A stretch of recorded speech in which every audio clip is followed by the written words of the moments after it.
सरकार को दोषी मानते हैं।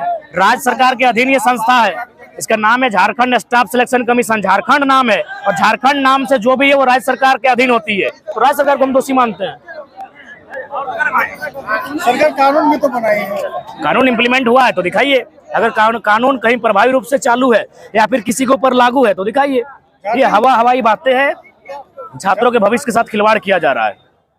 झारखंड में ईडी की बड़ी कार्रवाई हो रही है। देखिए, ईडी की कार्रवाई का हम समर्थन करते हैं, लेकिन ये भी कहते हैं कि ईडी की कार्रवाई निष्पक्ष होनी चाहिए। भारतीय जनता पार्टी की बिरंची नारायण है, माननीय बिरंची जी, जिनका 500 करोड़ का सुने का अस्पताल है। भारतीय जनता पार्टी से अमर बावरी जी हैं, जो 1 करोड़ में लेके मंत्री पद बने थे, उसके बाद कितने कमाई किए हैं। इसी पार्टी से माननीय पशुपतिनाथ सिंह जी हैं, इसी पार्टी से माननीय राज सिन्हा जी हैं। कहे भाई, ये लोग दूध के धुले हैं क्या? तो ईडी को लोकतंत्र में आस्था बना चाहिए जनता का, इसलिए बीजेपी के पास भी दस्तक देनी चाहिए। झारखंड में ईडी की कार्रवाई को कैसे देख रहे हैं? देखिए, झारखंड में ईडी की कार्रवाई कहीं ना कहीं माने एक बायस्ड होकर काम कर रही है। मानव श्रृंखला जब स्टार्ट हुआ था तो सबने मिल करके मानव श्रृंखला तैयार किए थे, भाषा आंदोलन का शुरुआत किए थे। और आज कहीं ना कहीं भाषा आंदोलन का शुरुआत एक तरह से बोल सकते हैं, मीटिंग रखा गया था विनोद बिहारी महतो स्टेडियम में। यहाँ पर आपके जो पुराने साथी हैं वो सभी इस मंच पर आके जो है क्या मैसेज दे रहे हैं कि जो है 2024 में क्या होगा? देखिए जितन बाबू, आपका सवाल बहुत तगड़ा है और सवाल का जो उत्तर दे ही देते हैं। देखिए, भाषा आंदोलन शुरुआत हुआ था तो किसी को उम्मीद नहीं थी कि जयराम महतो ऐसा चेहरा बन के आएगा जो जिसका तोड़ पूरे राज्य में नहीं होगा। जो मेरे ही साथी थे, मैं आपको बता रहा हूँ, जब डुमरी में मेरा पहला प्रोग्राम हुआ था, मेरे काबिल साथी जिनका मेरे मोबाइल में उनका दादा बोल के नंबर सेव है, उन लोग विरोध किए थे कि जयराम महतो को हीरो बनाने के लिए हम लोग मानव श्रृंखला नहीं बनाए थे, जयराम महतो को सभा करने के लिए मानव श्रृंखला नहीं बनाए थे। और मेरा ये दोष नहीं था, हम भी उनका विरोध कभी नहीं किया। उन्होंने जैसा चाहा वैसा हुआ, लेकिन हमने पब्लिक की डिमांड को समझा। देखे वहाँ 10,000 की लोग आई है, वो उदास होकर वापस जा रही है, तब हम फिर भागे भागे दौड़े, हर सभाओं के अटेंड किए।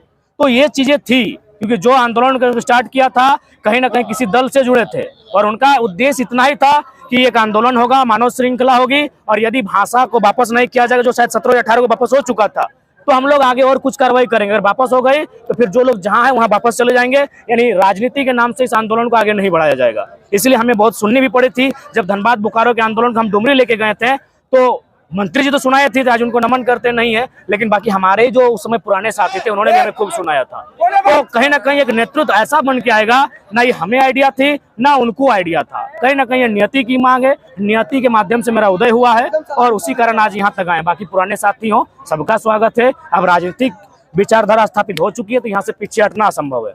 जनप्रतिनिधि के लिए इतने कड़े शब्दों का इस्तेमाल कर रहे थे आप, क्या करेंगे भाई, क्या करेंगे?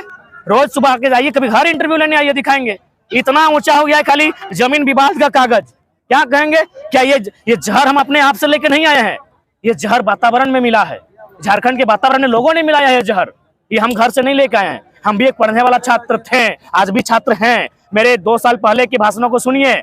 हम तार्किक बात करते थे, हम बकायदा स्कूल में क्लास लेते थे, हम संविधान की बात करते थे, उनको फॉर्मूला से समझाते थे, पॉलिटिक्स पढ़ाते थे, इतिहास पढ़ाते थे।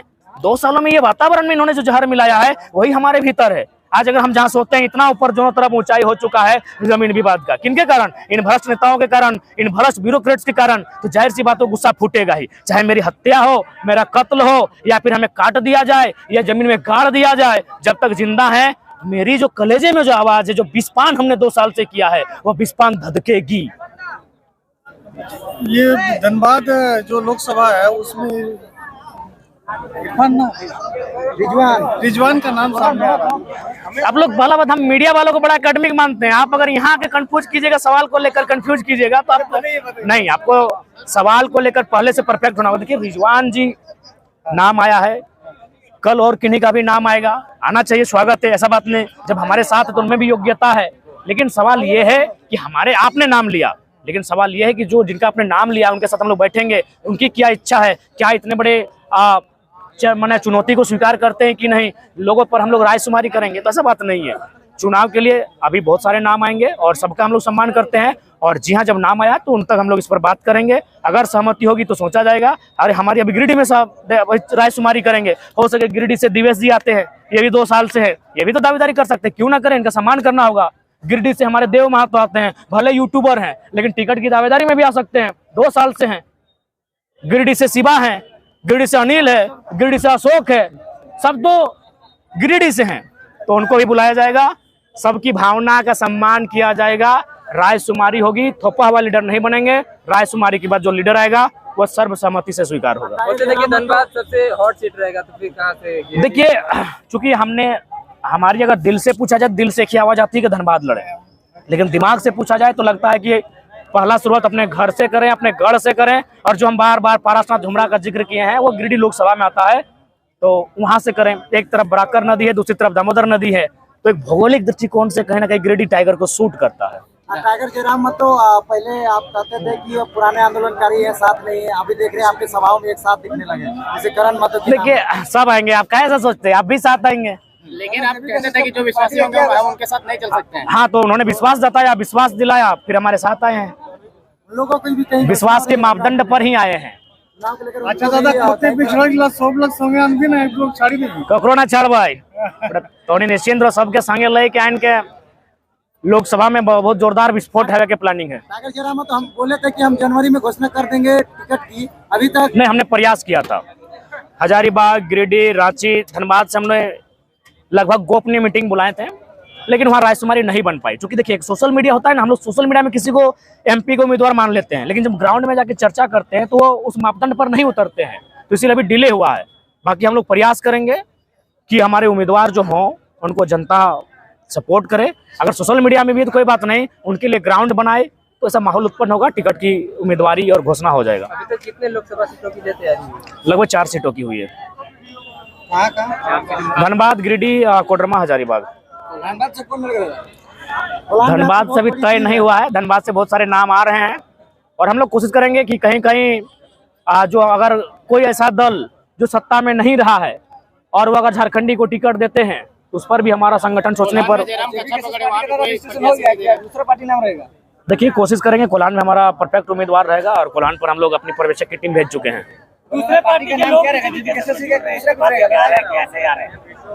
इस्तीफा देके ही आ रहे हैं। पार्टी का नाम रहेगा? नहीं, जेबी केसेस एक समिति है, पार्टी नहीं है। पार्टी का नाम रजिस्टर्ड होने की संभावना है और हो जाएगी, उम्मीद करते हैं।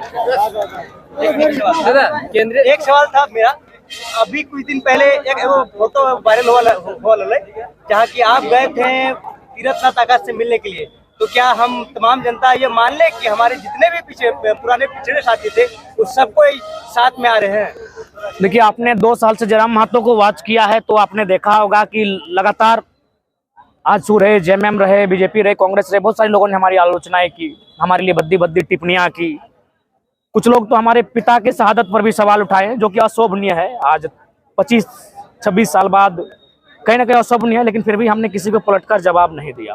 यानी हम एक जल की तरह शीतल हो चुके हैं और इस राज्य के हितार्थ के लिए अगर हमें अपने सीने में खंजर भी सहना पड़े तो हम सहेंगे। और जहाँ तक तीर्थदा का सवाल है, वो हमारे आदरणीय शुरू से रहे हैं, उनके साथ वैचारिक मतभेद हो सकते हैं, लेकिन उनसे कभी हमारा व्यवहारिक मतभेद या सामाजिक मतभेद नहीं रहा है।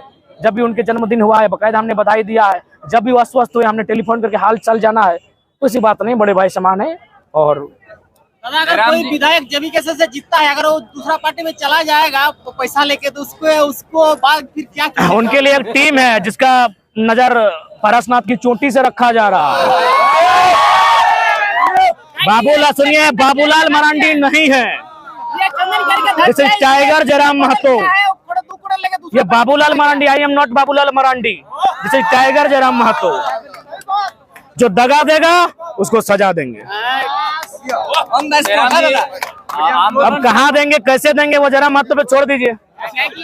ये काम चंदन कैरी में ही हुआ है, दूसरा जगह कहीं नहीं हुआ जो है। दगा देगा उसको सजा देंगे। चला गया है उसमें। बिल्कुल स्पष्ट कहना चाहेंगे, क्योंकि ये सच्चाई है। कहना नहीं चाहिए लेकिन कहेंगे। आज जितने भी लोग अपने आप को, चाहे हम लोग भविष्य में विधायक बनाएंगे, वो कभी उड़ाड़ का चुनाव नहीं लड़े हैं। आज हम 6 दिन से नहाए नहीं है, हमारे संगठन कई साथी नहाए नहीं है, धोए नहीं है। आज माँ कल पूरे गांव में सुना रही थी कि कहिए ना हमारे बेटा घा रहे थे। मेरी माँ मैंने आंखों में आंसू लिए मेरे गांव वालों को समझा रही थी। कल हम गए थे विकास प्रकाश की पुण्यतिथि में, मेरे गांव में ही पड़ता है, लेकिन घर नहीं घुसे कि 1 महीना से हमारे बेटा घर नहीं कमी। हमने त्याग किया है, गांव गांव गए हैं, हमारा 7 को बीमारी था, 4 को एक्स्ट्रा बढ़ाए इन ठंडा के मौसम में। हजारीबाग में स्थिति ऐसा था कि शायद लग रहा है कि लकवा मार दिया था। तो भाई इतना खट्टे हैं, जो लोग वार्ड के दावेदारी नहीं थे, जो मुखिया बनने के दावेदारी नहीं थे, आज उनको अगर विधायक बनाएंगे तो दगा देंगे तो उनको सजा मिलेगी। चेहरा माता जिंदाबाद।